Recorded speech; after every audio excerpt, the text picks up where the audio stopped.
Hi, Elliot. Hi, Danielle. How you doing? I am doing well. How's it going? I'm great. We have a special guest today, huh? We do have a special guest. It is Cobi, our legislative director for Libertarian Party of Washington. How's it going, Cobi? Oh, it's going all right. I'm sitting in traffic at the moment, but other than that, things are great, and that'll give me time to dedicate to answer any questions that you guys have. Oh my God. You know, a lot of people listen to podcasts while they're in traffic, but you're making podcasts while in traffic. So pro of you. Next level. Yeah. So just to clarify, we are going to talk about HB 1323, correct? Yes, that is correct, and that is a bill related to long-term health insurance, state-sponsored long-term health insurance. Okay, could you give us a little bit of an overview? I mean, obviously you gave us what it's about, but give us an overview of it and basically how it's going to affect Washingtonians just from a high level. Yeah, it's a relatively detailed bill, but in general terms, it would establish a state program that would offer long-term care insurance to elderly individuals. However, it would only offer care insurance up to a maximum benefit of $36,500 for the lifetime of the individual. So I don't know if you guys are too familiar with the long-term elder care industry, but that's not going to get you very far. Additionally, in order to fund it, the state's going to charge, they don't call it an income tax, but it's effectively an income tax of 56 cents per $100 earned per employee. So an employee who earns around $65,000 a year is going to pay annually into the program $377 a year for this insurance. Now that might not sound like a lot, but I have a 30-year-old male individual. I called on a private insurance company to see what I could get from them for the same amount. For $320 a year, I could get twice the coverage. So in other words, the state's giving me half what it could get for the same amount of money in the private sector. Okay, and wait, so this is for 30-year-olds or seniors? Like, what? How do those two things tie together?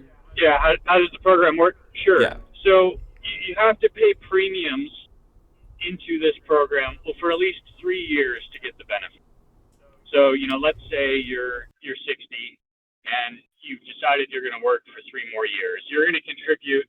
And you're going to earn more than $65,000 most likely as a senior. So let's say you make, I don't know, twice that, $150,000 a year or $130,000 a year. So your annual premiums would be in the range of $377 times 2, so a little less than $800 per year for 3 years. So you're going to pay $2,400 thereabouts into this program, the 60-year-old, and then you're going to get a $36,000 benefit. So when you get to the point where you're receiving elder care. So that's a pretty sweet deal if you're getting ready to retire. But if you're 18 and getting out of high school, and you've got, a 40-year career, 40-year career ahead of you, well, you're going to be the one subsidizing the guy that only spent 3 years contributing to the program. And sure, you might get a $36,000 benefit when you're in your 80s and you need care, or you might not. Really knows if the program will be around that long. Okay, awesome.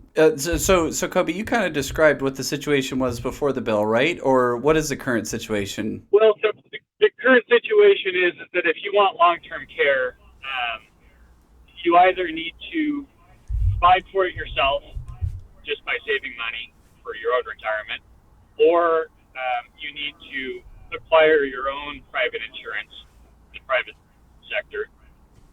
And then I do actually believe that either Medicare or Medicaid, I think it's Medicaid, provides some amount of money for hospice care, for elderly care. And particularly the state of Washington is kind of unique. Not all states do this, but the state of Washington, you're able to use those federal dollars for in-home care. In most places, you're required to receive services from a licensed facility. And I can touch on that a little bit too, Cobi. I was in social work here in Washington State with Aging and Disability Services for about a year. Yeah, so I'm not an expert, but I can tell you also that if you are just super low income and you have just enough of a disability that it affects you kind of on a daily basis, then you could apply for long-term services and supports benefits already without contributing into anything as part of like disability and, like you said, Medicaid benefits. Right. And those dollars aren't even limited to $36,000 at the moment. It's basically you just are on benefits until you are no longer eligible for benefits, no matter how much money you need them to spend on you. Correct. Although I'm no expert myself, but I do build skilled nursing memory care facilities for my day job. I'm a general contractor. Oh, cool. From what I understand, the issue with the federal programs is that there are fixed rates that they pay for particular services. In the case of Medicaid and skilled nursing, at least the skilled nursing facilities that I typically bid, they lose money on that program. And the reason is because Medicaid, from their perspective, only contributes about 60 cents for every dollar they spend on care. So they literally have to pay to provide care service to the state or under the federally funded program. Have you had a similar experience? I've never worked inside a nursing home, so I'm not sure how that was. Mine was all in-home. I see. Okay. Yeah, and in-home services have a little less overhead. Yeah. You don't have quite the same level of administration there. So, that for in this state, that program might work a little better. But again, I'm no expert. But that's kind of the way it is now. Is you're either reliant on some percentage of federal dollars, whether it's the whole thing or just a smaller percentage of it, private insurance that you purchased earlier on in your life, or your own savings set aside for it, or your family members. Oftentimes you'll end up living with your children or a different form of caregiver. Yeah. That sounds about right in my experience too. So I have some questions here from our members, actually. The first one is, if I buy a private plan, so the whole point of this, right, is that it's basically a poor tax. If you're too poor or don't have the time to purchase your own insurance, or you're just not even aware that this exists, they're going to charge you regardless, right? Yep. But if you buy your plan, how long do you have to keep it? I think what you're alluding to is there's a provision in this new bill that I'm not sure I touched on earlier, but the provision is that you have the ability, at least for a period of time, to purchase your own private plan in an effort to become exempt from the state program. So if you go back to that 30-year-old, $65,000 a year earner who has the ability to go out into the private sector and acquire insurance that offers twice the benefit for the same amount of money, and you do in fact go do that before October 21st now, it used to be, or before the end of October, it used to be in July.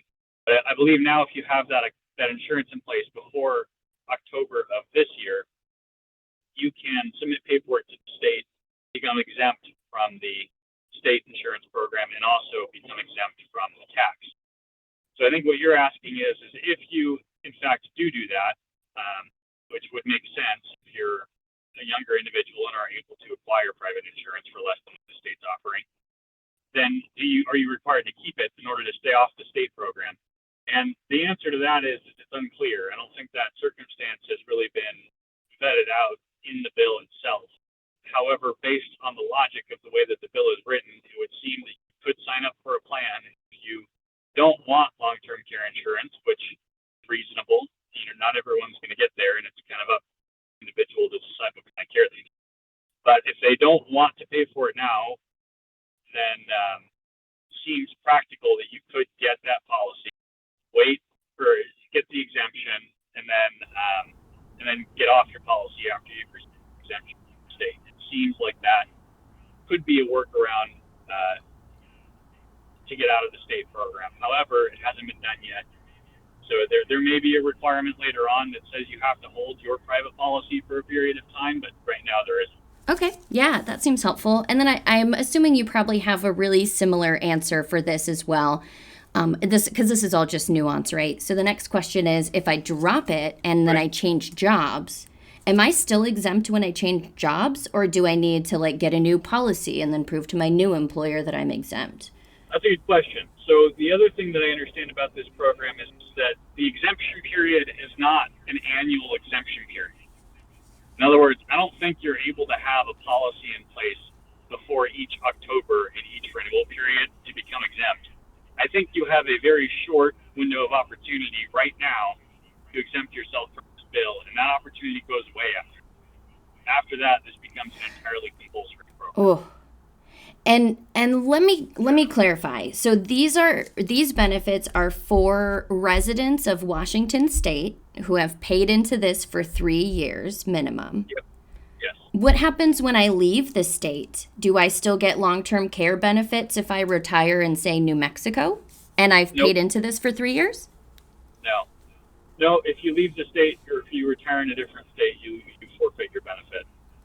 And then additionally, if you are an out-of-state resident that works in state or that has some form of income in the state, you also don't get the benefits for residents. So people from out of state are still paying this even though they're not eligible, or are out-of-state workers exempt as well? If they work and receive income out of state, then the tax wouldn't apply. The tax is applied against any income that would be taxable in this state.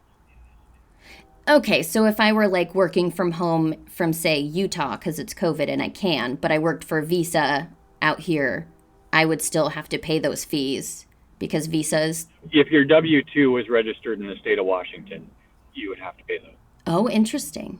Okay. And then you wouldn't receive the benefit because you don't live here. Well, good to know. Okay.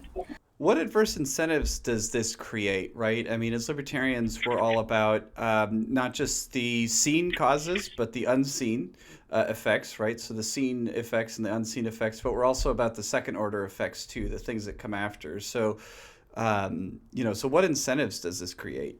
Right. Well, also as libertarians, I'm always looking for options. Right. If the state's telling you to do something, it stands to reason that you should have the ability to say, no, I don't want that. Right. Otherwise, it's compulsory for a benefit. But benefits shouldn't be compulsory. They should be optional. And what's interesting to me is in this case, the quote unquote optional part of it is to get private insurance. It's like, well, I don't want either.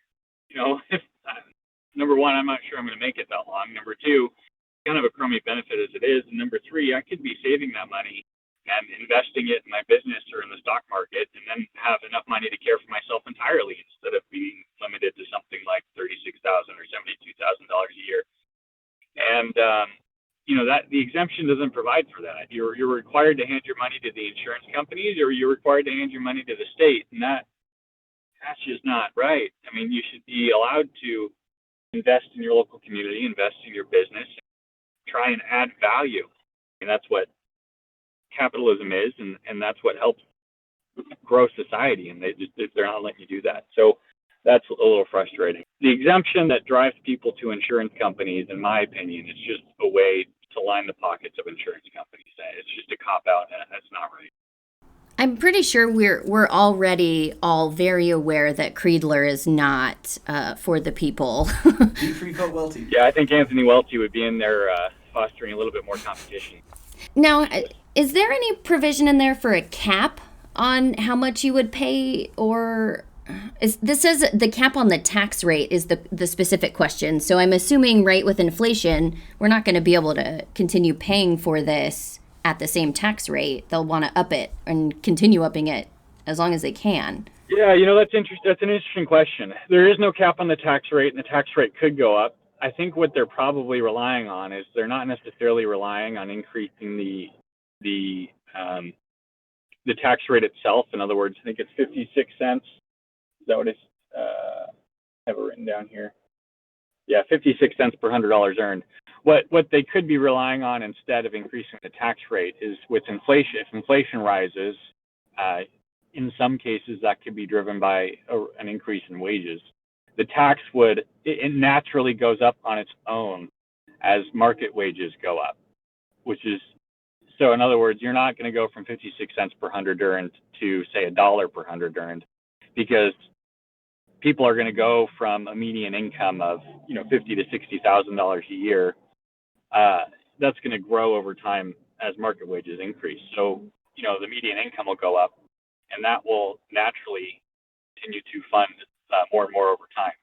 Now, the risk is that if growth doesn't happen, because growth isn't guaranteed, then the only way to fund it at that point would be to increase the tax rate per 100, which is bad, because if wages aren't going up and they're stagnating, and then on top of that, the state is taxing you more, well, how are you going to put food on your table? So, Cobi, more broad general question here. It seems like you really love legislation and the legislative process and all that stuff, and God bless you for that. But what are some ways that people can start to break in or get involved in some of the in the process or in the legislative activism space? Because for me, legislation tends to come at me through the news, but it seems like you're getting it pre-news, right? So how would you suggest people stay on top of it if this is something they're really interested in? Yeah, well, the Libertarian Party has done a really good job of submitting press releases and keeping their membership informed via newsletters and even on our community Discord channel. And I think we've got a really dedicated group of activists that are out there looking for these changes and informing people quickly and more, what's the word I'm looking for? And with less bias, I would say, than the mainstream media outlets. So it's great to be a part of the community, and we also want to be a part of the community. You can do so by signing up to be a Libertarian member. I think it's like $25 a year. Is that right? That is correct. Yeah, it's pretty inexpensive. It's pretty cheap, and you should do it anyway. Do you have any other questions, Danielle, or should we bring it home? What should folks be doing to take action surrounding this bill? Yeah, what's the number one thing people could do? Well, you can always write your senators. At this point, I think it's sitting on the governor's desk. I think it's all but approved. So I think on an individual basis, everyone should take this opportunity to look at their own financial situation and to assess whether or not they really want to be on the state's plan for the rest of their lives, or if they want to try and get their own private plan that probably better suits their own individual needs, rather than this one-size-fits-all that seems like it really benefits people who are getting ready to retire and maybe didn't save enough, as opposed to benefiting the community as a whole. Awesome. Yeah, well, thank you. Thank you, yeah. So where can we find you or support you in your work? Well, I'm on the Discord channel, so any member who is interested in this stuff can go to the legislative issues thread on the Discord channel. On the Libertarian Party King County Discord, LPKC Discord, yeah. Oh, yes, yep. Right, the King County Discord, yeah. Yep. That's an easy way to get a hold of me. And then I'm also told that our YouTube channel is now available. We can upload content to it now. So, yes, I got that information this morning. So the Libertarian Washington YouTube channel, I would like to start uploading to. I'll be announcing myself as legislative director, and then I think we'll also be posting these podcasts there for anyone who wants to tune into the recorded version. And then, more importantly, we'll be announcing there different pieces of legislation we're working on internally as the Libertarian community that we would like to bring to the halls of our state legislature, that we're not seeing Republicans and Democrats bring to the table. I think we have a real unique perspective, and I think we have an opportunity to write new libertarian bills that could benefit Washingtonians. And I think that's going to be a good platform for us to get these ideas out there, since we don't have any representatives right now. Absolutely. If folks aren't on the Discord, do you have an email address? Do you have an LPWA email address? Yeah, I'm recently appointed. I think I've only been on board for a couple of weeks, so I'm not sure IT's gotten around to making my email yet. We'll make sure to put your email address in there for folks to email you if they have any issues they wanted to address too. Then, are you going to be at convention? I will be at convention, yes. I'll be there Saturday for business, and then I'll be there for the Sunday meeting, for the executive committee meeting. Awesome. Awesome. And for those who don't know, that's the 23rd, this Friday, through the 25th, this Sunday, out in Port Orchard, Libertarian Party of Washington State Convention. It's not too late to buy your tickets. How much are the tickets? It depends quite a bit. A lot of the VIP ones are already totally sold out, as far as I understand. The Friday. There's Friday, Saturday, and Sunday, right? Various speakers those days. Friday is completely sold out. And remains sold out. But if you want to do business, it's free, just like it always is. And then there are various levels of options because it's a la carte. So you can totally mix and match whatever experience you want for your convention time outside of that. And of course, there's just going to be standard libertarian partying that's going to be either free or the after parties, which are going to be pretty lit.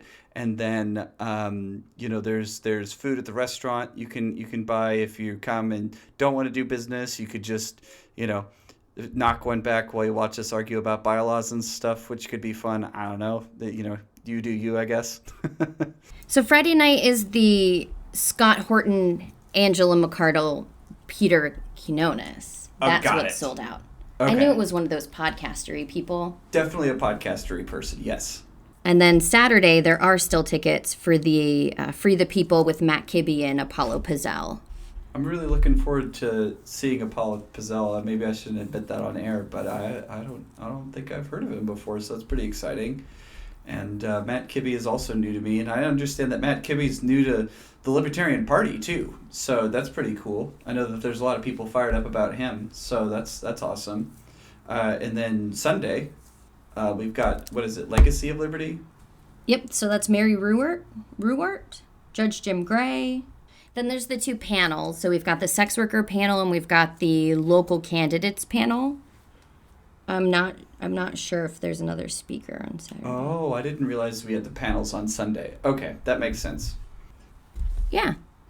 So, well, thanks again for joining us, Cobi. You are still there, yeah? Yes, I am still here, and thanks for having me. I appreciate it. Well, we'll definitely, we'll be bringing you in probably a little bit more frequently, a little bit of crossover episodes maybe or something like that, because legislation is totally local news, so that 100% covers us. Well, and everyone wants us to cover state topics about 50% of the time anyways. That's perfect. Awesome. Well, oh, no, I was just going to say, well, thank you so much, Cobi.